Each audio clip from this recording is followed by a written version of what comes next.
Hello दोस्तों, Sonkar trick में आपका फिर से स्वागत है। आज मैं हिंदी व्याकरण का तीसरा क्लास लेकर के आया हूँ। जैसा कि आज हम सब सीखेंगे संज्ञा के बारे में।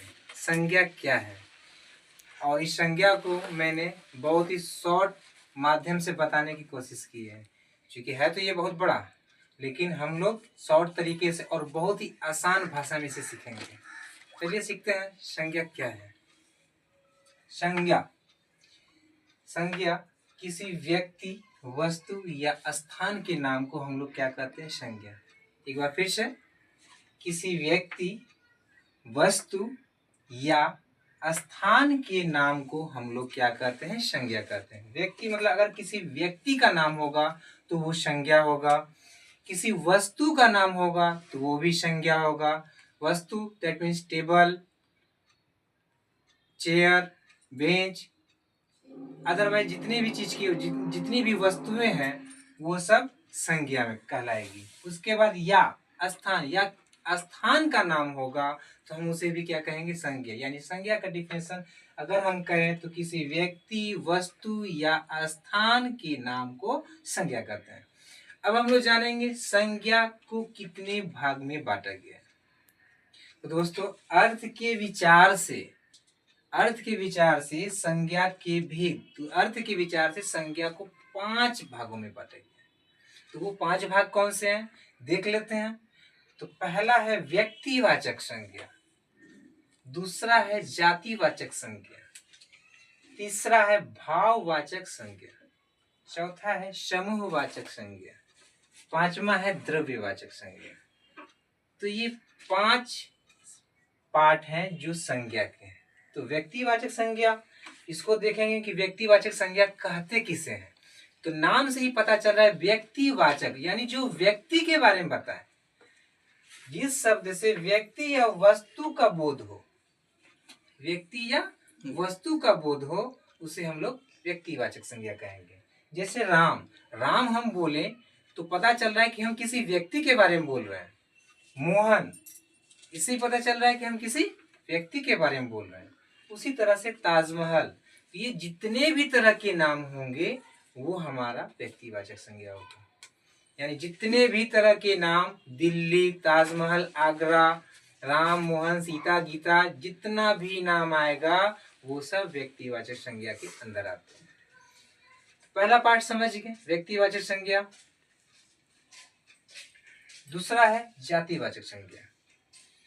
जातिवाचक संज्ञा क्या है? नाम से ही पता चला, जैसा कि व्यक्ति से पता चला। जाति, ये जाति, पूरी जाति के बारे में बताएगा। जैसे कि हम बोलते हैं जिस शब्द से पूरी जाति का बोध हो, जैसे गाय, अगर हम गाय बोलते हैं तो पूरी गाय के बारे में हमने बोध करा दिया। अगर हम जस्ट बोले हीरा, हीरा गाय, तो किसी एक के बारे में हम बोलेंगे, अगर उसका नाम बोलते हैं।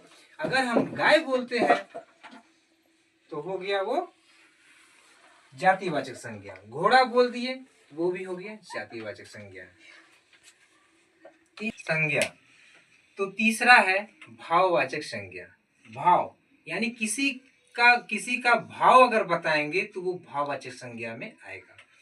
जिस शब्द से गुण, धर्म या भाव का बोध होता हो, यानी अगर हम शब्द पढ़ रहे हैं, पता चल रहा है ये किसी के गुण के बारे में बता रहा है या किसी के भाव के बारे में बता रहा है, तो वो हो जाएगा भाववाचक संज्ञा।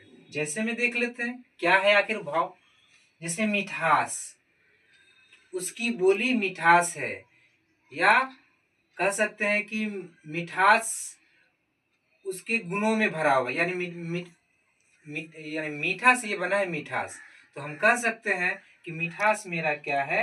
गुण के बारे में बता रहा है, किसी के गुण के बारे में बता रहा है।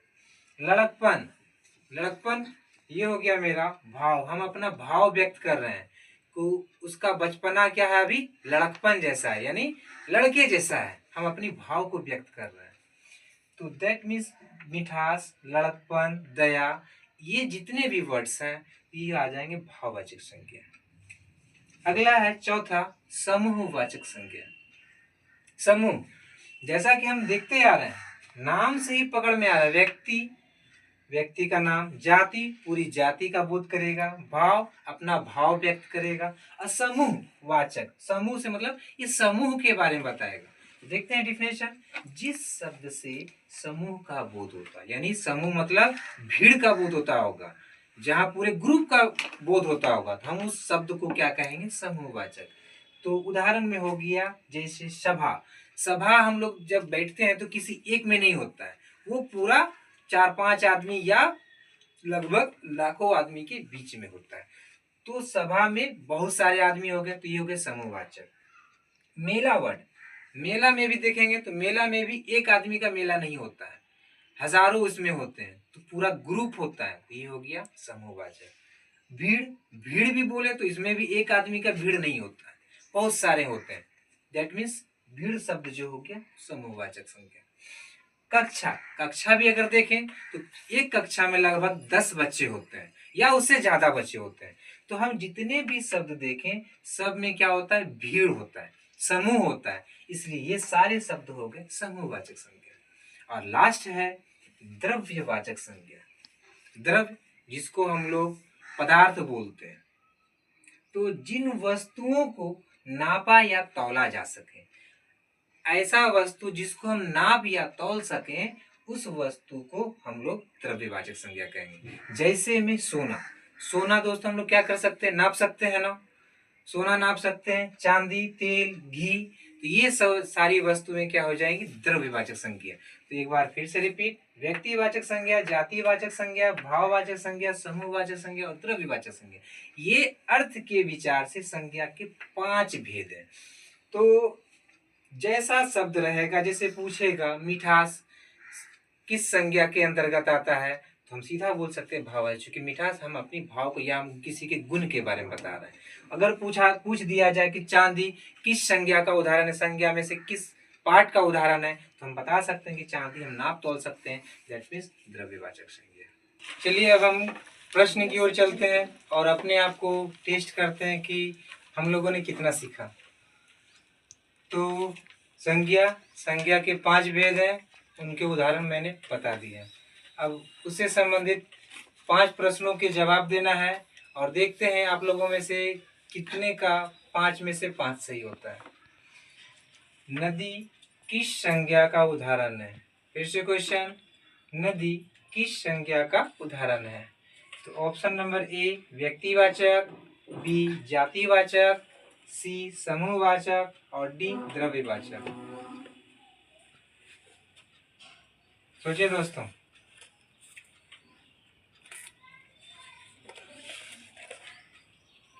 इसका आंसर हो जाएगा नदी, ये हो जाएगा आपका जातिवाचक संज्ञा।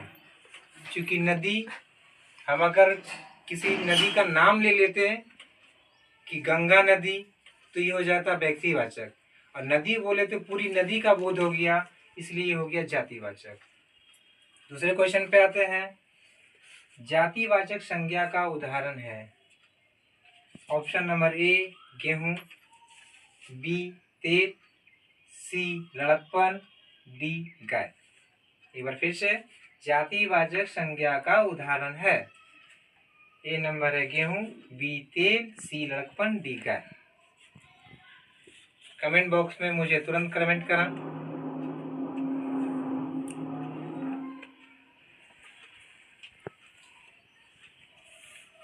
चलिए दोस्तों, इसका ऑप्शन है जातिवाचक का गाय, क्योंकि गाय जो हम बोल रहे हैं ये पूरी गाय जाति का बोध हो रहा है। ठीक है। 3 नंबर, संज्ञा के कितने भेद हैं? संज्ञा के कितने भेद हैं? तो option number A 2, B 5, C 4, D 3।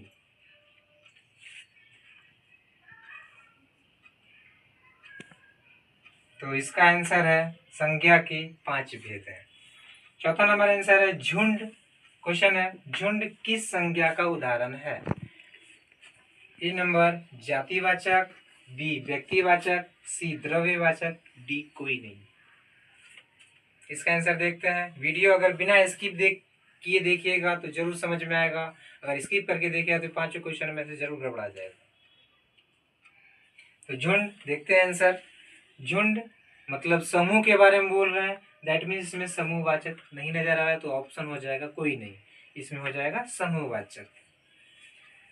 कोयला किस संज्ञा का उदाहरण है? 5 नंबर क्वेश्चन, कोयला किस संज्ञा का उदाहरण है?